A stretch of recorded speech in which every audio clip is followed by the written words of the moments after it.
You canceled my trip? I asked. You were never invited, my dad laughed. So, I canceled their whole vacation, took back every penny, and left them stuck at home. Hey Reddit, you canceled my trip, I asked in disbelief, staring at my dad as he casually scrolled through his phone like he hadn't just dropped a bombshell on me. You were never invited anyway, he chuckled, not even bothering to look up. My stomach twisted in anger. This wasn't some last-minute change of plans. This was something he and my stepmom had been plotting for weeks, and I was just the idiot who hadn't seen it coming. I had spent months looking forward to this vacation, a family trip that I thought, for once, included me. I had even pitched in money, helping cover costs because my dad had complained about how expensive it was going to be. I worked extra shifts, cut back on my own expenses, all so that I could contribute. And now, standing in the living room, watching my dad smirk like it was all some big joke, I felt something inside me snap. I had been pushed aside too many times before. Ever since my dad remarried, I was treated like an afterthought. My stepmom, Laura, never liked me, and my stepsister, Olivia, was the golden child. Every family event revolved around her, every decision made with her in mind. And if I ever so much as complained, I was called selfish or dramatic. But this was beyond anything they had done before. They had taken my money, let me believe I was part of the trip, and then, without a second thought, cut me out completely. My dad laughed again, shaking his head. Don't be so dramatic. We just didn't think you'd enjoy it. Besides, Olivia really wanted this to be a special trip for just the three of us. The three of them. Like I wasn't even a member of this family. Like I was just some inconvenience they had to deal with when it suited them. But if they thought they could get away with this, they were wrong. I took a deep breath, forcing myself to stay calm. Fine, I said, voice steady. Enjoy your trip. My dad barely acknowledged me, waving me off like I was a child throwing a tantrum. But what he didn't know was that I had more control over their trip than they realized.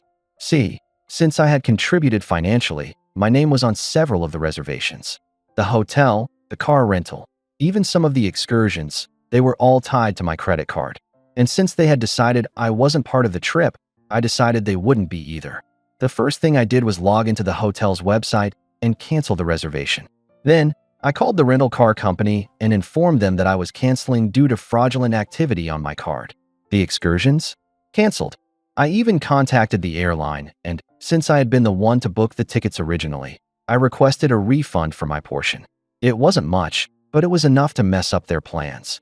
And the best part? I made sure to do all of this the night before they were supposed to leave.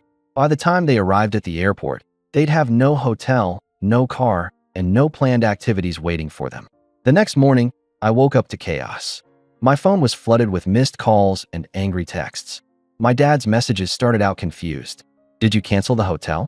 The car rental company is saying the reservation doesn't exist. Then, as reality set in, the messages became more frantic. What did you do? This isn't funny. Call me now. Finally, the anger kicked in. You ruined everything. We're stuck at the airport with nowhere to go. You selfish brat. You better fix this now. I just smiled, setting my phone aside. I had nothing to say to him. Hours later, he showed up at my apartment, pounding on my door like a madman. When I finally answered, he was red-faced, seething with rage. What the hell did you do? He spat. I canceled everything, I said simply. Since I wasn't part of the trip, I figured I didn't need to pay for it either. His hands clenched into fists, and for a second, I thought he was going to lose it. You had no right. We're stuck here because of you. I shrugged. Sounds like a personal problem. Maybe Olivia can make it special for just the three of you, right here at home.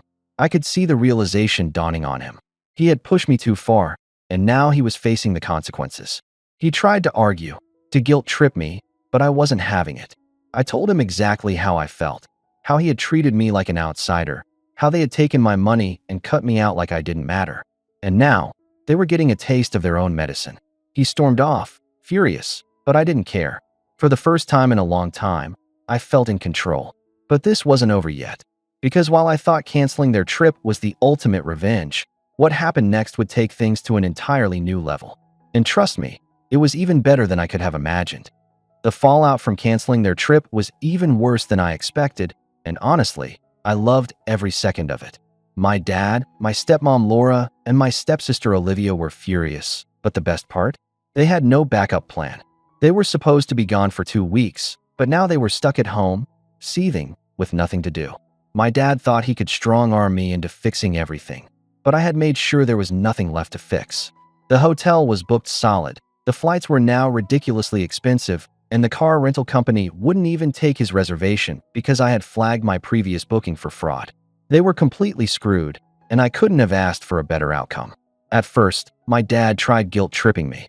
He called, left voicemails, even sent texts that ranged from fake concern to outright manipulation. "You've really hurt this family," he wrote. "I hope you're happy. Olivia is devastated. This was supposed to be a special time for us." "Oh, you mean like how it was supposed to be special for me before you cut me out?" I thought. But I didn't reply. I let them sit in their own misery. Then came Laura's turn.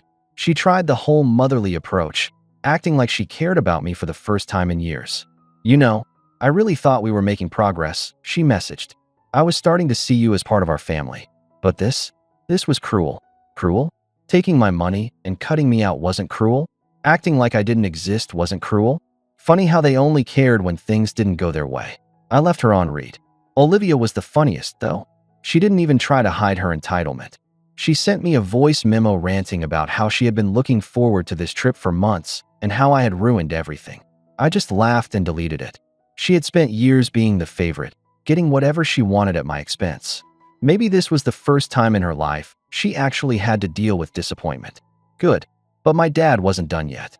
A few days later, he showed up at my apartment again, this time looking less furious and more desperate. I almost felt bad. Almost. "Look, I get it. You're mad," he said, sighing like he was the victim here.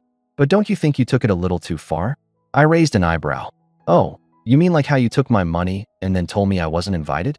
He flinched, like he didn't expect me to call him out so directly. "It wasn't like that," he tried. We didn't think you'd want to go. You didn't even ask," I shot back. "You just assumed.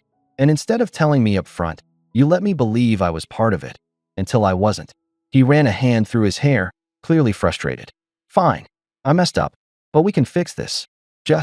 I don't know, maybe we can plan another trip. You can be part of it this time."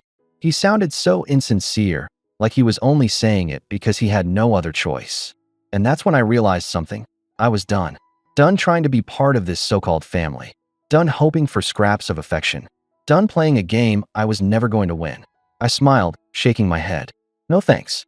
I think I'll use my money on something that actually benefits me." He looked stunned. He must have thought I'd cave, that I'd take whatever little fake olive branch he was offering. But not this time. Not ever again. That was the moment our relationship changed. I stopped trying. I stopped caring. And he knew he had lost control over me. They never got their trip back, and I never got an apology. But you know what? I didn't need one. Because for the first time in my life, I put myself first, and it felt damn good.